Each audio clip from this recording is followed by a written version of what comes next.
Delhi liquor scam కేసులో బెయిల్పై release అయ్యారు ఎమ్మెల్సీ కవిత. ఈ కేసులో మార్చి 15న అరెస్ట్ అయిన కవిత దాదాపు 6 నెలలు తీహార్ జైల్లోనే ఉన్నారు.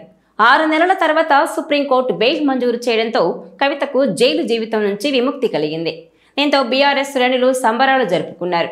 అయితే కవితకు బెయిల్ వస్తుందని సోదరుడు కేటీఆర్కు ముందే తెలుసా అన్నది ఇప్పుడు హాట్ టాపిక్గా మారింది. ఎందుకంటే తను ఎమ్మెల్యేలందరినీ వెంటబెట్టుకుని కవితకు బెయిల్ ఇవ్వడానికి ఒక్కరోజు ముందే ఢిల్లీకి వెళ్లారు. అంటే కవితకు బెయిల్ వస్తుందని కేటీఆర్కు ముందే సమాచారం ఉంది కాబట్టే ఎమ్మెల్యేలందరినీ ఢిల్లీకి తీసుకెళ్లారని, కవితకు గ్రాండ్ వెల్కమ్ పలికేలా ఏర్పాట్లు చేశారనే విమర్శలు వ్యక్తమవుతున్నాయి. ఇదిలా ఉంటే కవితకు బెయిల్ రావడంతో ఇప్పుడు తెలంగాణ పాలిటిక్స్ హాట్గా మారాయి. బీజేపీ కాంగ్రెస్ల మధ్య మాటల యుద్ధం నడుస్తోంది. ఇప్పటికే కవిత కేసును వాదించిన లాయర్లు కాంగ్రెస్ పార్టీకి చెందిన వారని, కాంగ్రెస్కు కాంగ్రాట్స్ అంటూ బండి సంజయ్ పోస్టు పెట్టగా, కవిత బెయిల్ ఊహించిందేనంటూ కాంగ్రెస్ పార్టీ నాయకులు బీజేపీ బీఆర్ఎస్ కుమ్మక్కయ్యాయని, లోపాయికారి ఒప్పందం చేసుకున్నారని, విలీన ప్రక్రియలో భాగంగానే కవితకు బెయిల్ వచ్చిందని వ్యాఖ్యలు చేస్తున్నారు. తాజాగా ఎమ్మెల్సీ మహేష్ కుమార్ గౌడ్ కవితకు బెయిల్ వచ్చింది, బీజేపీలో బీఆర్ఎస్ విలీనం ప్రక్రియ మొదలైంది అంటూ పేర్కొన్నారు. మొన్నటి వరకు చీకటి ఒప్పందాలతో కాంగ్రెస్ పార్టీని దెబ్బతీయాలని చూశారని, పార్లమెంట్ ఎన్నికల్లో బీఆర్ఎస్ బీజేపీ కుమ్మక్కై బీజేపీకి బీఆర్ఎస్ దాసోహమైందని తెలంగాణ కాంగ్రెస్ ఆరోపిస్తోంది. బీజేపీతో కుమ్మక్కు రాజకీయాలు బయటపడ్డాయి. హరీష్, కేటీఆర్ ఢిల్లీలో బీజేపీ నేతల చుట్టూ ఆపద మొక్కులు మొక్కారని, బీజేపీ నేతల ఇళ్ల చుట్టూ తిరిగి కాళ్ల మీద పడి కవితకు బెయిల్ తెచ్చుకున్నారని తెలంగాణ ప్రజలు అర్థం చేసుకోవాలని MLC TPCC working president Mahesh Kumar Goud పేర్కొన్నారు. బీజేపీలో కుమ్మక్కు రాజకీయాలు బయటపడ్డాయని ఆయన అంటున్నారు. బీజేపీతో బీఆర్ఎస్ కుమ్మక్కు రాజకీయాలు బయటపడ్డాయంటున్నారు ఆయన. ఇంకా అదొక్కటే మిగిలింది అంటూ ఆయన తన వీడియోతో ఆసక్తికర పోస్టు చేశారు.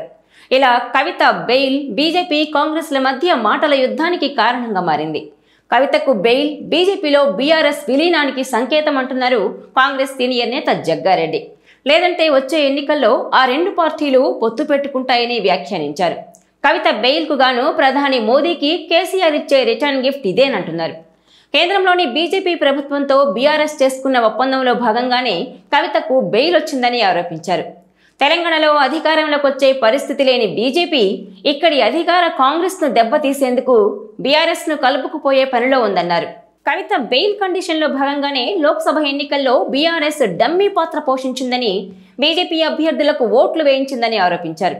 మెదక్ లోక్సభ నియోజకవర్గంలో బీఆర్ఎస్ గెలుస్తుంది అనే పరిస్థితి నుంచి 3వ స్థానానికి ఎందుకు పడిపోయింది? కవిత కోసం సొంత లోక్సభ నియోజకవర్గాన్నే కేసీఆర్ వదులుకున్నారు. ఆ ఎన్నికల్లో కాంగ్రెస్కు 4 సీట్లు తగ్గడానికి బీజేపీ బీఆర్ఎస్ కలిసిపోవడమే కారణమన్నారు. బీఆర్ఎస్ పార్టీ అభ్యర్థులు ఓట్లు బీజేపీకి వేయాలని ప్రచారం చేశారని ఆరోపించారు. ఇక ఉత్తరాదిన బలహీనపడిన బీజేపీ దక్షిణాదికి వచ్చేసరికి ఏపీలో చంద్రబాబు, పవన్ కళ్యాణ్లతో పొత్తు పెట్టుకుని సీట్లు గెలిచిందన్నారు. తెలంగాణలో బెయిల్ కండిషన్ ముందు పెట్టి బీఆర్ఎస్ను బలహీనపరచడం ద్వారా సీట్లు గెలుచుకుందన్నారు. బీజేపీకి ఒక పావులాగా బీఆర్ఎస్ పనిచేస్తోందన్నారు. రాజకీయంగా కాంగ్రెస్ పార్టీని బలహీనపరిచేందుకు బీజేపీ బీఆర్ఎస్ ఒక ఒప్పందానికి వచ్చాయని, ఇందులో భాగంగానే తొలుత బీజేపీలో బీఆర్ఎస్ విలీనం కాబోతున్నట్టు ప్రచారం చేసి వచ్చే ఎన్నికల్లో ఆ రెండు పార్టీలు కలిసి పోటీ చేస్తాయంటున్నారు జగ్గారెడ్డి. బెయిల్కు సంబంధించి కోర్టులో విచారణ జరుగుతున్నప్పుడు జడ్జి ప్రకటించేదాకా బెయిల్ వస్తుందా రాదా అన్నది తెలిసే అవకాశమే లేదని, కానీ కవితకు బెయిల్ వస్తుందంటూ కేటీఆర్తో పాటు బీఆర్ఎస్ సోషల్ మీడియా గత 3 రోజులుగా ప్రచారం చేస్తోందన్నారు. బెయిల్ వస్తుందంటూ ముందే చెప్పిన కేటీఆర్ పైన కోర్టు చర్యలు తీసుకోవాలని విజ్ఞప్తి చేశారు. తామేమీ జడ్జిని తప్పు పట్టడం లేదని, బెయిల్ వస్తుందంటూ జడ్జి చెప్పకముందే బీఆర్ఎస్ పార్టీ చెప్పుకుందన్నదే తమ వాదనన్నారు.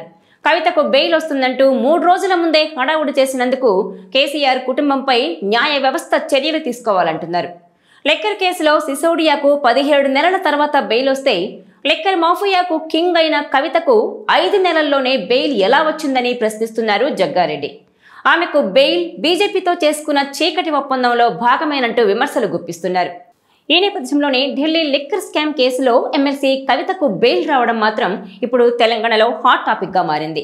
ఎందుకంటే బీజేపీలో బీఆర్ఎస్ విలీన ప్రక్రియలో భాగంగానే ఇప్పుడు కవితకు బెయిల్ ఇచ్చారని, ఈ విషయం కేటీఆర్కు ముందే తెలుసు కాబట్టే తన ఎమ్మెల్యేలందరూ తీసుకొని కవితకు బెయిల్ వచ్చే ఒక్కరోజు ముందు ఢిల్లీకి వెళ్లారని, ఇదే బీఆర్ఎస్ను బీజేపీలో విలీనం చేస్తున్నారన్న దానికి ఇదే నిదర్శనం అంటూ విమర్శలు గుప్పిస్తోంది కాంగ్రెస్ పార్టీ.